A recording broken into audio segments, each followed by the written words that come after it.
àjọ NCC wọ́n ti fi òfin de gbogbo àwọn tó ń lo nọ́mbà Glo.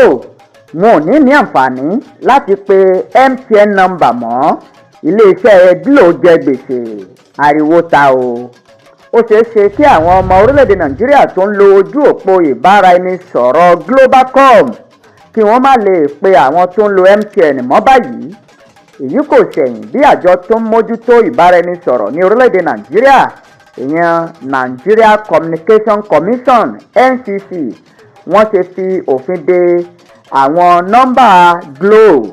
Nínú àtẹ̀jáde kan tí olùdarí ẹ̀ka ìkéde nínú àjọ NCC ọ̀gbẹ́ni Ruben Muhoka tó fi síta lọ́jọ́ Ajé ni ó ti sọ báyìí wípé ó ṣeé ṣe kí Glo user, ìyẹn àwọn tó ń lo ìbáraẹnisọ̀rọ̀ Glo, kí wọ́n má ní àǹfààní láti pe àwọn tó ń lo MTN mọ́ látàrí gbèsè gọbọi tí iléeṣẹ́ Glo tí wọ́n jẹ MTN office.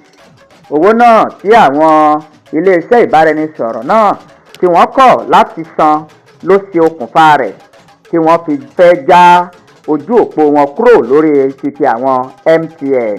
Owó náà tí iléeṣẹ́ Glo jẹ ni wọ́n ń pe orúkọ rẹ̀ ní interconnection charge.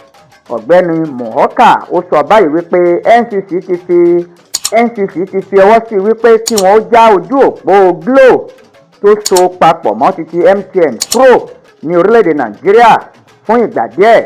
Ó ní àwọn ti fi tó iléeṣẹ́ Globacom létí wípé kí ló fà á tí wọn ò fi san owó tó yẹ kí wọ́n san fún iléeṣẹ́ MTN.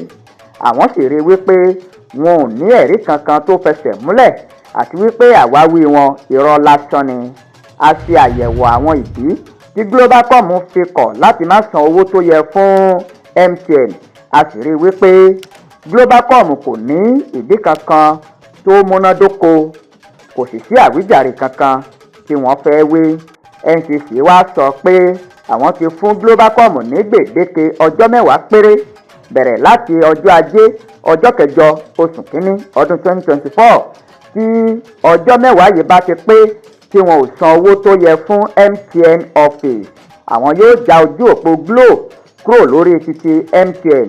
Wọn ò ní lè pe àwọn ènìyàn, bẹ́ẹ̀ sì ni àwọn tó ń lo MTN wọn ò ní lè pe Glo. Eléyìí ni ọ̀rọ̀ tó ń lọ nígboro ayé o. Ẹ jọ̀ọ́ ẹ bá subscribe, tẹ̀mí gbá ẹ lọ́wọ́ rárá, ẹ bá subscribe.